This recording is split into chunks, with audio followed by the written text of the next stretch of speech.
Mr. Garcia, how much?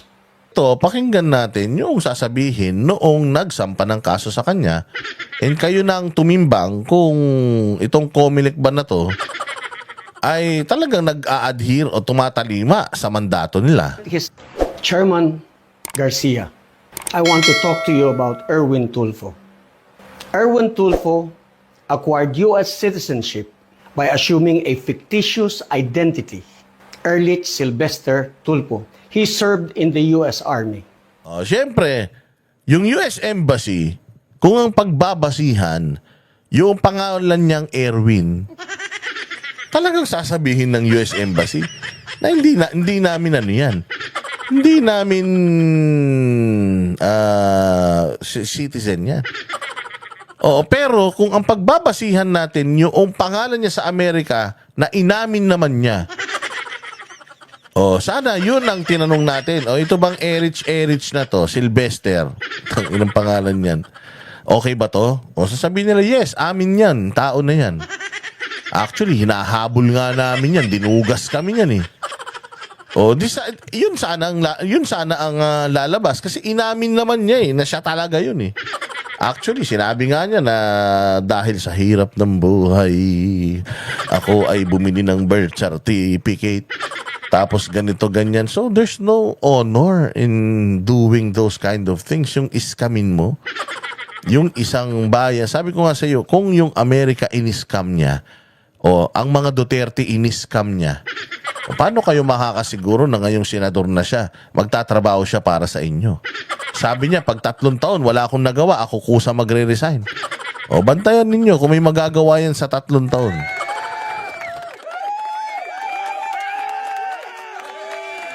Diyan pa lang eh. May problema na tayo sa Comelec, diretso. Nabuko yan. Binawian siya ng U.S. passport. He escaped to the Philippines to avoid getting prosecuted in the U.S.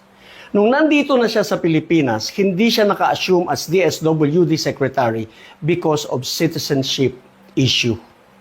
Surprisingly, naging congressman, nag-represent pinayagan, kahit na hindi na siya natural-born Filipino. He ran for the Senate. Pinailan ko ng disqualification, hindi nyo ginalaw. Tinulugan ninyo. I requested you, I moved to prevent his proclamation. You proclaimed him. But that never mind. That proclamation will not work for him because the issue that I raised in my petition is that did he or did they, all the Tulfos, did they qualify as candidates? Now you have to resolve that. Whether or not they qualified as candidates. Kahit na pinroclaim nyo pa, if they did not qualify as candidate, that's null and void. Mr.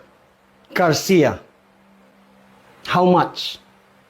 Grabe naman, how much? How much do you value the Constitution? Akala ko how much is that doggy in the window? Yung pala, how much do you value? Ano yun? How much do you value your love for the country? Ganun ba yun? Akala ko, how much is your soul? Violation po yan. You allow a person, a fugitive in the U.S. to sit in our Senate. Are you proud?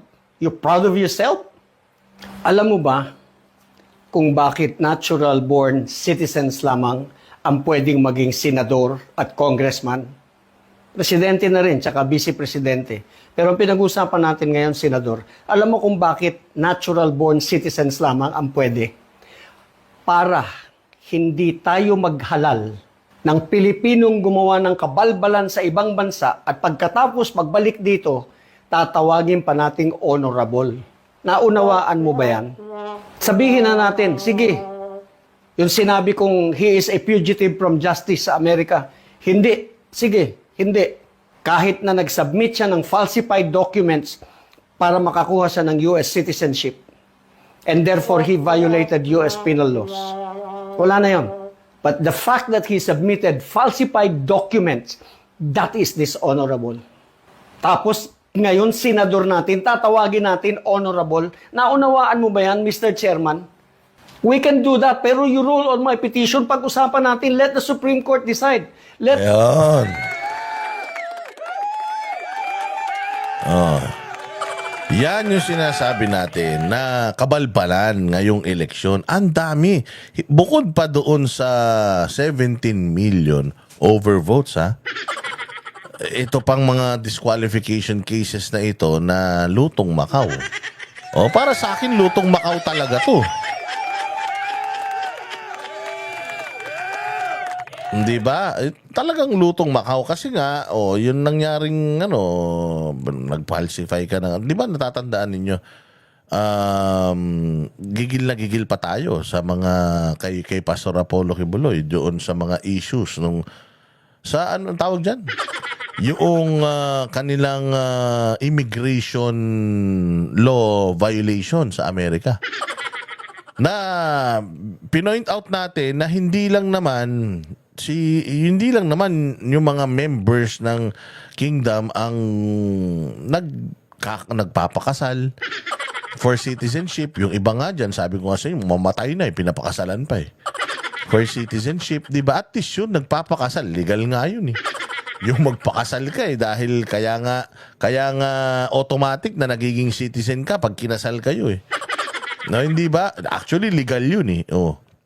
Ito ang hindi legal na dapat nagagalit kayo. Mantakin mo, falsified documents, falsified o peking dokumento ang ipinresinta mo to acquire citizenship. Nag-serve ka pa sa military.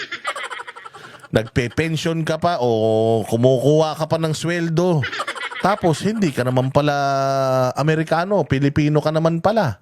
Tapos nung nahuli ka, tumakbo ka dito sa Pilipinas. Naging broadcaster ka. Tapos ngayon,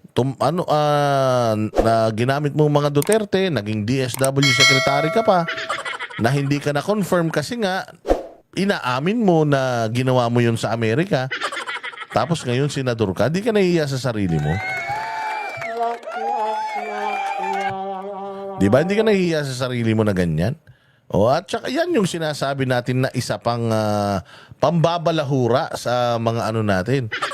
Sa hustisya natin. Ano pa?